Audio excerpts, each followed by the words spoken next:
Então, gente, boa noite. Na aula passada a gente estava falando ali, a gente falou do Império Napoleônico, né, rapidamente, falou um pouco ali do diretório, como ele chegou ao poder, Napoleão Bonaparte. E aí eu falei um pouco da Revolução do Haiti, né, que se tornou independente, né. Vocês estão vendo ali, ó, esse mapa do lado, mostra o Haiti aqui, na América Central, né. Em 1804, que teve a independência do Haiti. Aí vocês conseguem ver várias outras independências aqui na América Latina. Conseguem ver aí, né? É...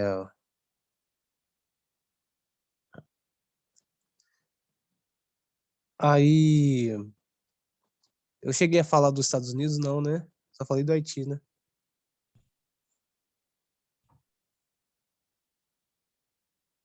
Vou falar dos Estados Unidos, então. Os Estados Unidos foi o primeiro, né, país aqui da América a ficar independente. Foi influenciado ali pelos ideais iluministas, vocês lembram lá? E também tinha um descontentamento da população que morava nos Estados Unidos com a metrópole, né, com a Inglaterra. É, como eu disse, eu acho que eu disse na aula passada ali, as 13 colônias, né, que eram os Estados Unidos na época, que ainda não chamava Estados Unidos, era só as 13 colônias da Inglaterra, elas tinham até uma autonomia, ela poderia ali fazer alguns os assuntos internos, políticas internas ali, porém ainda era uma colônia.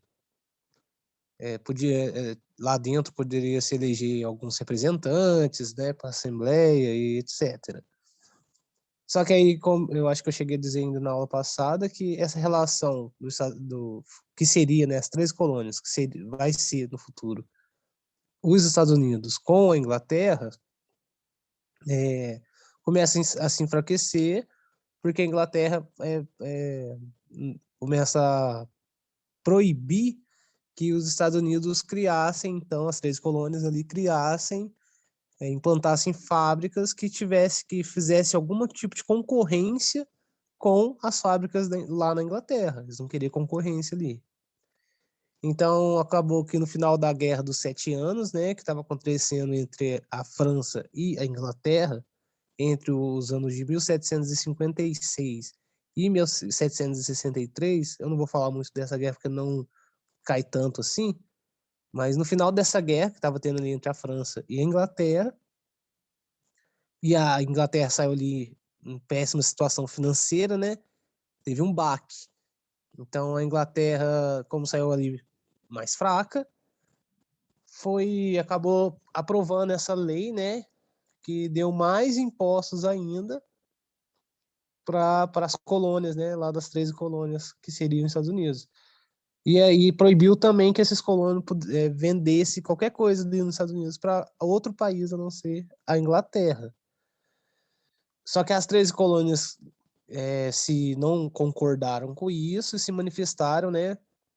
Boicotaram as mercadorias que vieram da Inglaterra. E no ano de 1773 teve um aumento ali, né? Ficou mais pesado ali os conflitos, né? Eles estavam mais nervosos ali, né? Porque os barcos da Companhia Britânica, né, das Índias Ocidentais, a gente chegou a falar disso nas aulas passadas, esses navios eles foram atacados lá em Boston, que é lá nas 13 colônias, né? Em resposta a esse ataque, o parlamento britânico ele então falou que os portos, né, determinou que os portos dos Estados Unidos das 13 colônias fossem fechados e que tivesse uma ocupação militar lá, né, para aprovar a lei que restringisse então o poder do povo lá nos Estados Unidos, né, dessa assembleia interna ali, como eu disse, que funcionava dentro, né, essa certa autonomia que eu disse. Lá na colônia de Massachusetts, a chamada lei intoleráveis, né, leis intoleráveis.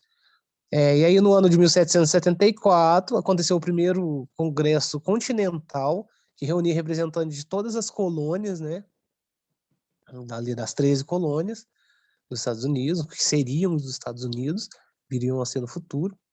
E esse congresso ali, juntando todos esses representantes, debatiam ideias sobre a unificação dessas colônias, né, para se unir essas colônias contra a Inglaterra, né, contra a metrópole, e que a população, essa era a pauta, né, juntar todo mundo para ir contra a Inglaterra. Só que não foi todo mundo que aceitou, nem foi todo mundo que concordou. O país se dividiu entre os patriotas e os legalistas, né? A população se dividiu. Os patriotas eram os caras que estavam contra o domínio inglês, né? Eram os caras, os burgueses, né? Lá das colônias do norte e do centro. Eles não queriam que os ingleses continuassem sendo ali mandando, né? Dominando como uma colônia os Estados Unidos, né? E os legalistas, que eram os caras que estavam a favor da Inglaterra, né? Que eram fiéis ao rei da Inglaterra. E eles eram também, né? Os caras muito ricos, né? Eram os latifundiários que ficavam no sul dos Estados Unidos. Antes de acontecer o segundo congresso, teve o primeiro, esse que eu falei. Antes de acontecer o segundo, os ingleses, então, as tropas inglesas, elas, e apoiados, né, por esses legalistas, enfrentam os grupos armados ali dos patriotas, né, que acontece a gente já viu vários jogos, filmes, quando sempre fala dos Estados Unidos, os filmes sempre falam dos Estados Unidos, a gente sempre vê essa guerra lá, guerra de independência dos Estados Unidos. Um lado de azul, um lado de vermelho, sempre assim. Então, antes de acontecer esse segundo congresso, os ingleses invadiram, né, apoiado pelos legalistas, e começou uma guerra civil. Em julho de Aí esse congresso, né, que iria acontecer, rompeu com a Inglaterra e se tornou autônomo, entendeu? Então eles já não estavam ali se autoproclamando ali autônomo. Em julho de 1776, então, foi assinada a Declaração de Independência dos Estados Unidos, né, das 13 colônias, que mudou de nome, né, nessa assinatura, chamando Estados Unidos da América. Com isso, aconteceu a Guerra da Independência, uma guerra civil lá dentro, né? E aí outros países ali, como a França, a Holanda e a Espanha, apoiaram, né, quem estava fazendo esse levante, né, os revoltosos ali dos Estados Unidos, para que pudessem então enfraquecer a Inglaterra, porque eles tinham interesse comercial ali na Europa, né? A Inglaterra fazia frente ali com a França, com a Holanda, com a Espanha, então se a Inglaterra perde, eles ganham. Eles ainda tinham as próprias colônias, né? E é nesse momento que, se eu não me engano, que a França dá de presente aos Estados Unidos a Estátua da Liberdade, né? Não sei se é nesse exato momento aqui da data, mas é nesse contexto. E aí acontece a Revolução Francesa, né? Porque eles gastam muito apoiando essas outras guerras. Mas continuando nessa independência dos Estados Unidos, no ano de 1781, os ingleses eles perdem, né? São derrotados pelos agora norte-americanos, né? Estadunidenses, e na chamada Batalha de Yorktown. E no ano de 1783 é assinado lá em Paris, né, na França, um acordo de paz onde a Inglaterra reconhece a independência dos Estados Unidos. Então, em 1788, os Estados Unidos se tornam independentes. Em 1788, né, em 1783, eles se tornam independentes. Em 88, é promulgada a Constituição, né, a famosa Constituição aí dos Estados Unidos, que é com leis inspiradas nesses ideais dos iluministas, e essa Constituição teve algumas mudanças, mas é a mesma Constituição até hoje, desde 1788. Então, o país, né, os Estados Unidos, se tornou uma república, com o Estado, né, que era dividido entre executivo, legislativo e judiciário.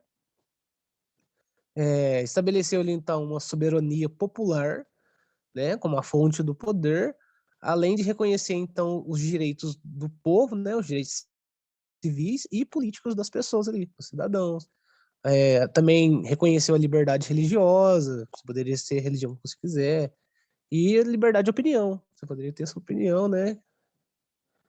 E aí, no ano de 1789, o George Washington, que era o comandante, então, dos rebeldes, né? Foi eleito o primeiro presidente dos Estados Unidos. Na América Latina, é um movimento, agora saindo dos Estados Unidos, né? Vindo aqui para a América Latina, é um movimento um pouco diferente de independência, né? Porque aconteceu várias muito próximas, olha as datas para vocês verem. 19, 22, 24, 25, 16, é tudo muito próximo, né? Porque esses movimentos aí, eles mobilizaram ali pela América, por aqui, né, na América Latina, vários setores da sociedade. O setor mais importante aí para essas independências foi os crioulos, né, que eram proprietários de terra, rurais, sempre são os proprietários de terra. Era o alto clero, né, a igreja, os mais ricos da igreja ali, mais altas patentes, vamos dizer assim. Os comerciantes internacionais, alguns advogados e por aí vai.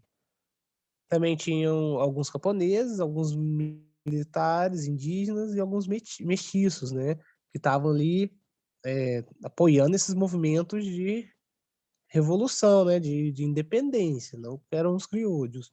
Os crioulos eram só os ricos, né, mas os camponeses, os militares, os indígenas e os mestiços também apoiavam esses movimentos de independência. Os crioulos, como eu disse, era o grupo dominante, né, de toda a América Latina, que depois que aconteceu a independência, né, em vários desses países, né, os crioulos eles se tornaram nessa classe social e se tornou senhores de exércitos particulares. Eles tinham os próprios exércitos, tão ricos que eles eram. Então o poder ali em cada uma dos locais aí teve um poder, um termo chamado, como é que fala? Personalista.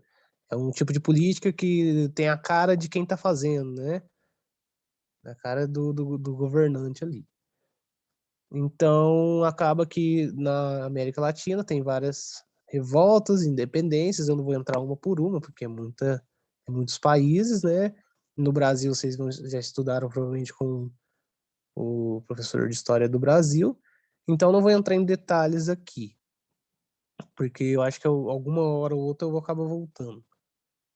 E é isso. Então, os poderes tiveram independência e esse poder foi de forma personalista, né? Então, cada presidente aqui, cada líder aqui executava o poder como ele achava melhor. E por enquanto não. Aqui na parte da Idade Moderna a gente acaba, né? Acabou essa parte. Eu vou parar o slide desse slide e a gente vai fazer o primeiro slide, né? Primeira parte de do, da contemporaneidade, né? Da idade contemporânea. Eu estou ainda montando material, então a gente não vai muito longe.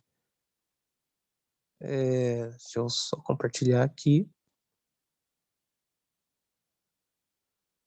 Então, vamos lá, vamos começar. A contemporaneidade, né? A idade contemporânea, ela começa ali na hora que a Bastilha cai, né? Na Revolução Francesa. Começa ali e tá até hoje em dia, né? Hoje em dia estamos na idade contemporânea, atualmente. Chegamos aos dias atuais, vamos começar a falar. Como vocês veem na foto, eu pus algumas fotos aí para vocês, um geralzão, né? Essa aqui é a Primeira Guerra, essa a Segunda, e essa aqui é a Guerra Fria, né? A gente vai ficar muito aí nesse capitalismo, comunismo e guerras, totalitarismo, essas coisas, que é o que mais cai no Enem, né? Então, tentem ler por fora, ver alguma coisa extra, vou ver se eu passo algum documentário, alguma coisa assim para vocês ficarem craques nisso aí, Segunda Guerra Mundial, essas coisas. Vamos começar, então, com a Segunda Revolução Industrial.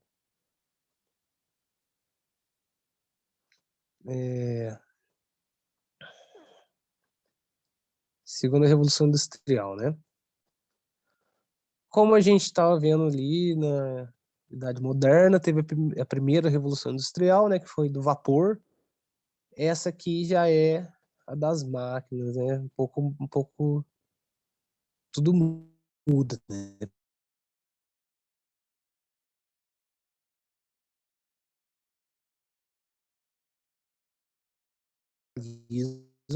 Né, do jeito que a gente, não é do jeito que a gente conhece hoje, porque hoje já também é baseado em outras formas de produção, modos de produção, mas ali começa o capitalismo, na primeira Revolução Industrial. Esse modo de produção de, como é que fala, trabalho assalariado, tendo a fábrica, tendo uma livre competição, né, entre as empresas ali no mercado. Então, isso aí que eu acabei de falar é chamado de capitalismo competitivo. Na primeira Revolução Industrial, começa com o capitalismo competitivo, de competição entre as indústrias, que levam a isso que eu falei, os trabalhos assalariados, ganhar salário para trabalhar, o que mais? Dentro de uma fábrica, todos os trabalhadores ali dentro da fábrica, etc. Esse capitalismo competitivo ele é baseado na primeira Revolução Industrial, na verdade. Ela é baseada na propriedade privada, né, dos meios de produção, ou seja, é o dono de tudo, o dono das terras, o dono da fábrica. Quando a gente fala em riqueza, a gente tem que lembrar que a gente, pobre, não conhece ninguém rico, de verdade. Um multibilionário, um super rico. Porque ele não anda com a gente, ele anda em outros lugares. Então, quando a gente fala de taxar fortuna, essas coisas, sempre aparece um pobre aí achando que está falando dele. E não é. Porque quando a gente fala do taxar fortuna, é exatamente essas pessoas. O da fábrica, o dono da terra, o dono de que tem, não é quem vende o tênis, e sim o dono da marca do tênis, entende? É um cara multimilionário. Nessa época da primeira Revolução Industrial, o capitalismo, o capitalista, né, o burguês, ele usava a força de trabalho do proletariado, ou seja, do trabalhador, para gerar lucro. Esse lucro que o burguês, né, o capitalista, tirava do proletariado, o Marx falou que ele pôs um nome, né, porque todo valor que era produzido ali pelo trabalhador, acho que vocês devem ter visto isso em sociologia, né, o trabalhador ele gera uma riqueza e ele não recebe tudo que ele produz, entende? Vamos dizer assim, se eu produzo um carro, eu vou lá e faço uma peça do carro e mas eu consigo terminar de montar vários carros no final do dia, várias peças daquele carro. Quando o cara vai vender o carro lá na frente, ele não me paga o valor do carro inteiro, entende? Ele me paga uma parte muito pequena, então tem um valor extra, esse valor sobrando. É bem complicado esse coisa, eu acho que o professor de sociologia deve ter explicado isso melhor, né? Que é o conceito de mais-valia. Mas não é muito difícil, não. Com o tempo vocês vão aprendendo. Mas é importante lembrar desse conceito, que é uma riqueza excedente, né? Que está ali no o trabalhador produz, mas quem fica com essa riqueza excedente é o dono da fábrica, né? Então essa é a mais-valia. Ali em meados do século XIX, estava tendo muitas inovações tecnológicas, muita coisa estava mudando, né? Muita tecnologia. E isso também teve impacto, né? Diretamente ali também na economia e também no modo de produção. E essas novas tecnologias deu forma ao que viria a ser, né, a segunda revolução industrial. A segunda revolução industrial a gente começa ali pensando, lógico que acontecem várias coisas, né? Mas os marcos são em 1856, né? Na Inglaterra, quando começa a Inglaterra aperfeiçoa ali a produção do aço, né? Que substitui então o ferro na construção civil, na ferrovia, nos navios, né? Nas armas, principalmente. As armas ficaram mais potentes, né? Porque agora eram de aço. Em 1859, lá nos Estados Unidos, é descoberto o petróleo, né? Lá na região da Pensilvânia. E isso passou a ser explorado aí mundialmente, né? Explorado ali industrialmente para produção. E em 1879, né, quando Thomas Edison inventa a lâmpada elétrica, né? Essa informação, né, essa transformação, né, essa renovação tecnológica, essa revolução tecnológica que estava acontecendo, que é a segunda revolução industrial, aumentou então a concentração do dinheiro na mão de poucas pessoas, porque agora eles investiam também em máquina para gerar cada vez mais lucro. Então as empresas, as indústrias, elas começaram a ficar cada vez mais ricas. E isso é chamado, né, e começou a eliminar todas as concorrentes, né? Começou como dizer assim, uma empresa grande, se você abre uma empresa de sapato e aí vem a Nike e abre uma empresa do lado da sua, você vende aquele sapato, né, sapato falsificado, sabe? Aí vem a Nike e abre um original do seu lado, é isso que eles fazem, eles vão monopolizar. Se você não vender para eles o seu ponto, eles vão acabar com ele de outra forma, que é no monopólio. Então, essas empresas ficaram tão ricas naquela época, né, que se tornaram monopólios. E é por isso, então, que a segunda revolução industrial a forma do capitalismo é o capitalismo monopolista, de monopólios, de as empresas ficarem acumularem todo o dinheiro e toda a riqueza ali para elas, com o apoio da tecnologia. Aí nessa época, né, com as novas tecnologias surgindo, tudo mudando ali no mundo ali com essa segunda revolução industrial, acontece uma mudança também nas mentalidades ali, né, sempre tem, né, um reflexo ali na mentalidade, nos ideais da população. E acontece, então, a chamada Belle Époque, acho que é Belle Époque mesmo, que é em francês, né? Na segunda metade do século XIX e nos primeiros anos do século XX. Essa segunda revolução industrial, né, como eu disse, causou esse impacto nas mentalidades daquela época e na vida também. A sensação, né, a Belle Époque é exatamente isso que tá escrito aí, ó. É uma sensação geral, né, de que o ser humano ele conseguiria fazer coisas infinitamente, sabe? Que ele poderia criar coisas infinitamente, que ele era capaz de fazer tudo. E isso, né, seria ótimo para transformar o mundo, né? Transformaria o mundo em uma coisa ótima, uma coisa cada vez melhor. E não é isso que é bem o que aconteceu, mas a gente tem que tentar, né? Então essa sensação, essa sensação, essas coisas, essa inovação que foi acarretada aí pelo impacto da segunda revolução industrial é chamada de Belle Époque, né? O que surgiu por isso então? Teve várias invenções, desculpa, várias invenções que surgiu então, né? Por exemplo, surgiu a bicicleta, surgiu o metrô, o bonde, a locomotiva, né? Tudo elétrico, porque antes era vapor, agora surgiu a elétrica. Surgiu também o automóvel. Desculpa, gente. Que mais? Surgiu ferrovias, né? Grandes ferrovias. O avião, né? O Santos Dumont inventou o avião. Na comunicação teve outras invenções também, como o telefone, o fonógrafo, o telégrafo sem fio, né? O cinema, o rádio, foi tudo inventado aí. Na indústria teve inovações na produção em série, né? Que é o chamado Fordismo. Nas novas, uma produção em série, ou seja, várias pessoas fazendo. Recomendo esse filme aí, não consegui pôr nem a legenda da foto, Tempos Modernos, né? Do Chaplin. Recomendo que vocês vejam, porque dá para ver bem, imaginar bem como era, de uma forma cômica, né? O cinema mudo, mas é interessante como ele mostra ali, como passava ali o trabalhador, né? Que era muito explorado, ainda tinha que trabalhar muitas horas por dia.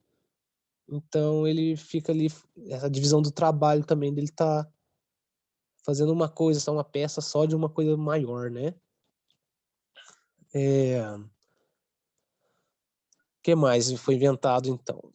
Novas formas de pagamento, né? Além disso, surgiu novas formas de pagamento, como venda a crédito, né? Crédito. Você vai passar no crédito. Surgiu nessa época aí, paga no crédito. E também surgiu as primeiras magazines, né? Essas lojas gigantes com um monte de coisa.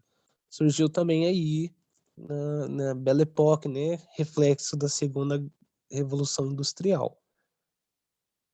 Na saúde teve outras inovações, como o do Robert Koch, não sei como se pronuncia exatamente, e do Louis Pasteur, né?